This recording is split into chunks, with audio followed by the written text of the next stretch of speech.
வணக்கம் மக்களே, நான் கனகவேல இருந்து பேசுறேன். ரொம்ப பசுமையான காட்சி உங்க கண் முன்னாடி போயிட்டு இருக்கு. நாட்டு பசு மாடு, கிர் கவ் அப்படின்னு சொல்லுவாங்க. இவங்க ஃபேமிலி வைஸா அப்படி கூட்டமா இருக்காங்க. இவங்கள இந்த நாட்டு பசு மாடை நாங்க கட்டி போடுறது இல்ல, ஃபார்ம்ல ஃப்ரீயா சுத்திட்டு இருக்காங்க.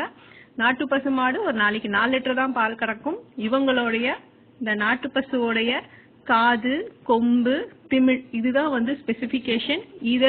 இதுதான் அவங்க அடையாளம் கொண்டு இருக்கவங்க. இந்த நாட்டு பசு அப்படின்றவங்களுக்கு இது ஒரு மிகப்பெரிய அடையாளம். நாட்டு பசுவோட காதாகட்டும், அவங்களோட திமிழாகட்டும், அவங்களோட கொம்பாகட்டும் அவங்களுக்கு ரொம்ப பலம் வாய்ந்தது. அது மட்டும் இல்லைங்க, நாட்டு பசு கிட்ட ஒரு நாளைக்கு 4 லிட்டர் டு 5 லிட்டர் தான் நம்மளால பால் எடுக்க முடியும். அவங்க அவ்வளோ ஹெல்த்தியா இருப்பாங்க. நாம இப்போ யூஸ் பண்ணிட்டு இருக்க அதர் கீ அப்படின்னு பாத்தீங்கன்னா